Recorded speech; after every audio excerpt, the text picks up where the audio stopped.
Putazos y Pendejadas Podcast.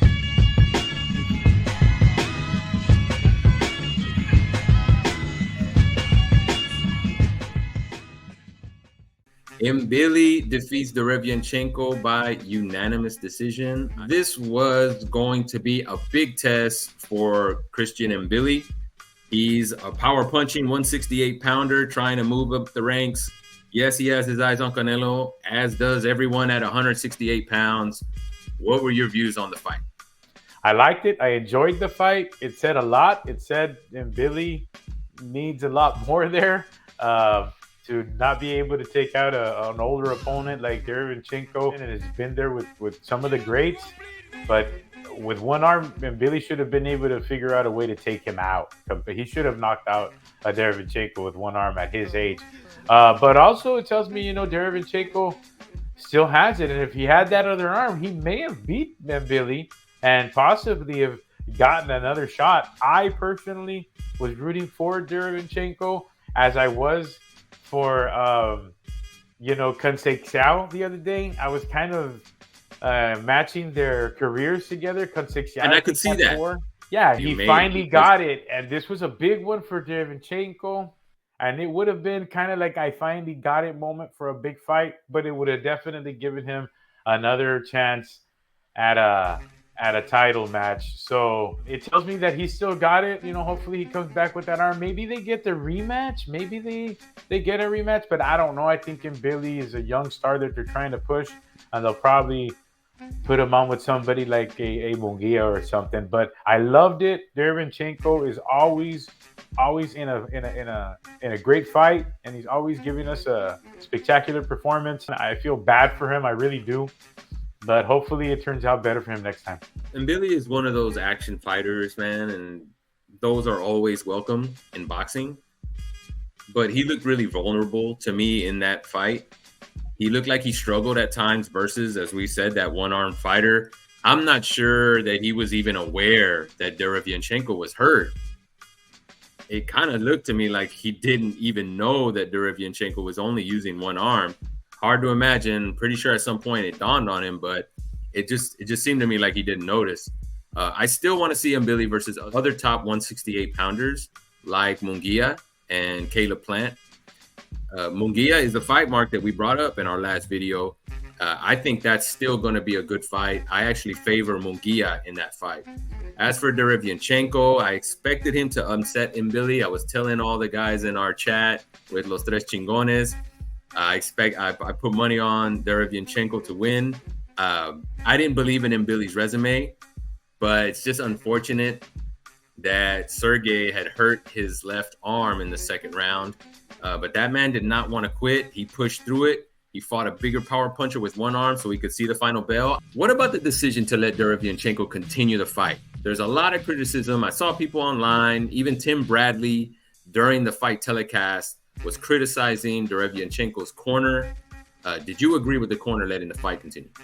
Yeah, man. Look, Derevyanchenko at this stage in his career and how close he's been every time, and how good he is, man. He's a really good fighter. He's been there with the best, and Mbilli really hasn't faced the best like Derevyanchenko has. So there's a big difference in ring IQ, and also you gotta let him have a chance. And he almost took him out. Look, in the World Series back in the early 2000s, Curt Schilling, everybody questioned, do they let him continue when he had the bloody sock incident, remember? And he was an old journeyman himself, and he was facing a bunch of young, big-hitting guys, on the opposite team. And the bloody sock incident, man, it's famous. Yeah, you give that guy a shot. You have to. You got to let him go because they never lose their fastball. Curt Schilling, man, that was a great performance. Yeah, Derevyanchenko has never been stopped in a fight. And if this was going to be his last fight, because he is 38, who wants to go out like that, right? So I get it. But even if Derevyanchenko plans to continue his career, he's worth more as a fighter that hasn't been stopped to any other top contenders at 168 looking to prove a point. And he even put out a tweet after the fight, saying that it was his choice to continue. His corner knows him. So even when they were asking him if he wants to continue, they know what he wants. So they've trained him for many years. They're very familiar with him. I was calling for the fight to be stopped as well, but at some point when it got to that last round and he made it to round 9, I said, you know what? He's this close to the end. Let him try to finish. If he gets in trouble or he looks like he's stunned, that's a time to call it. You don't want to see the guy knocked out cold, right? So last question on this, Mark. Did Mbilli make a case as a future opponent for Canelo, or does he still have more to prove? Oh, definitely didn't make the case for Canelo. He definitely needs a lot more. We all saw it. In my opinion, and it's not a knock, but he's still in the younger Berlanga stages of his career. Nobody believes Berlanga's got a shot. Maybe he's not even a Berlanga. We don't know yet. This really kind of brought us all down to reality on Mbilli. He still needs a lot more to go. He was looking outstanding, but this kind of brings us all to reality. He's a great talent, but he still needs a whole lot more to prove. I agree 100%. When you're talking about finding flaws in a fighter, when a fighter's knocking everybody out, you're never going to see what's wrong with them. It's like taking a car around the block. That's not enough to tell you if the car runs well, right? You got to put that sucker on the highway. You got to put some miles on it. So going the distance is where you see where the flaws in a fighter are. Just like we saw with Vergil Ortiz. First time he went the distance. He's never done that before. He was knocking everybody out. We got to see that with Mbilli. I think he's going to get better for it. And it was a good thing for him to go those 12 rounds. They never would have saw he had those flaws had he not gone the distance with Derevyanchenko. So I still think he has a lot to prove, but on to the next. And I'd love to see him in with Munguia, which seems to be the plan with everybody at Top Rank. Moving on, Mark, we've got Shakur Stevenson has agreed to fight Joe Cordina, the former 130-pound champion who lost his title in his last fight. He was actually stopped in his last fight. And we also have Tank Davis, who's expected to fight Rayo Valenzuelo on November 2nd. That fight's not official. It's just a rumor, but it looks like things are headed in that direction. What are your thoughts on these fights, Mark, starting with Shakur first? Look, we all know Shakur likes to do what he likes to do. Obviously, he feels like he needs a fight. And Eddie Hearn has a deep stable of fighters that he can just throw at him, and he's still courting them. So he's offering up Joe Cordina, who just came off a loss. And who the heck is going to say no to a Shakur Stevens coming off of a loss? I like it for Shakur. It keeps him busy while he figures out his situation and then continues his plan to greatness. Shakur Stevens. Yeah, sounding like a true fanboy as usual, Mark. Look, in all seriousness, man, Matchroom doesn't have anybody for Shakur. I don't think Eddie Hearn, who would love to work with Shakur Stevenson, he doesn't have the fights that Shakur needs. The only fight that he really has for Shakur is Barro at 140, the guy who just beat Matias, but that's at 140. Shakur's not ready to go to 140 yet. So other than that, he only has Andy Cruz at 135, and Shakur, there's no reason for Shakur to fight that guy right now either. My thoughts on this, Mark, is no one is asking for a Joe Cordina fight. No one's looking for that. I understand there's a business side to this. I think they could have found a better opponent. This is also the second fighter in a row that's coming off a loss that Shakur will be fighting. Look, it's not all Shakur's fault. He was trying to fight Cepeda, but Cepeda and Golden Boy wanted to push the fight back to February. Shakur was in negotiations with Tank, and then that kind of didn't fall through. So I get that it's not all on Shakur, but I still think they could have found a better opponent. Ultimately, man, I think Shakur should have stayed with Top Rank. He could have unified titles there. He still could have made good money while fighting for those titles. And when you get those belts, Mark, you put yourself in a position where the guys around you who don't want to fight you have to fight you. That's how you get the big fights. Mark, moving on to Davis versus Rayo for November 2nd. What are your thoughts on this matchup? No, David, I like this fight, man. I like it a lot. We know Rayo has two different styles now. So are we going to get the puncher Rayo, the boxer, or are we going to get the boxer knockout Rayo? We don't know. We don't know. And Tank doesn't know, right? Tank doesn't know who he's going to get ready for. So, or maybe he prepares for both and it kind of throws him off his rhythm. Tank always seems to know what's coming to him. He always has that crystal ball. He kind of feels like, he knows what's coming to him. So this time I feel like he doesn't know. Maybe he prepares for both, but now that he has two styles to worry about, maybe we have a good fight. So I'm excited about it. Yeah. I don't think it's a bad fight. Rayo is a fighter who always brings excitement in the ring, as is Tank. You know what you're gonna get. Somebody's gonna get knocked down or knocked out. I like Rayo getting this shot at a big fight, but what I don't understand, Mark, is what is the end game here? Is Tank going to campaign at 140 pounds if he wins this fight? Because Rayo's at 140, so Tank's going to be moving up to 140 to get his belt. But we've heard in the past, and even recently, that 140 is too high for Tank, right? After fighting Barrios, he said he was never going to fight at 140 pounds again. Then, recently, when Devin Haney had beaten our boy Regis, and Haney and Tank were in negotiations, Tank didn't want to go to 140 then either, and face Haney at that point. So if he beats Rayo at 140, what happens? Is he going to go back down to 135 and just hold on to that 140-pound belt for whatever? I don't know. I don't like that.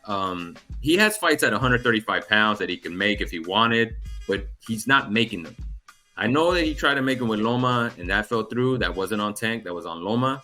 I know he tried to make, or at least he was in talks with Shakur at some point. Maybe I don't know how far in negotiations they got, but that didn't happen.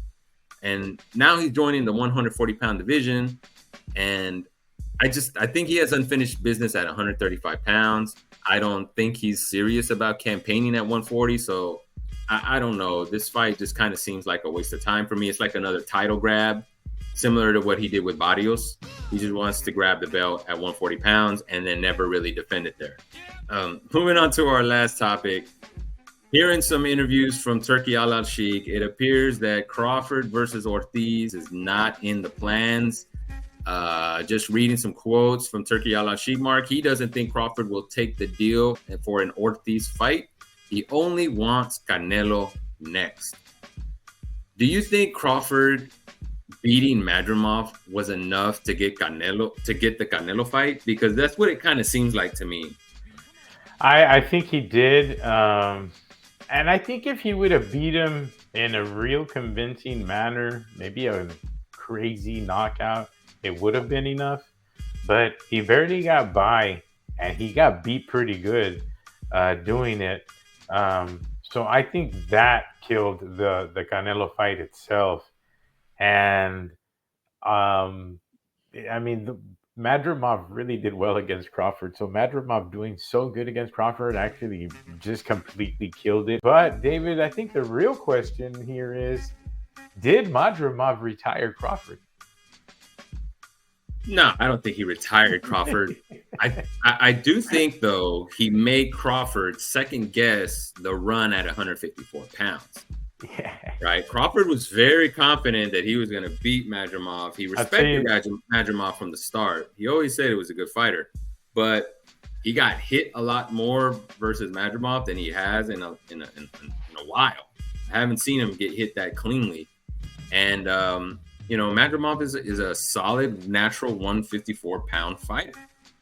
And Crawford was not able to muscle him around or even really push him back like he's used to doing with the welterweights.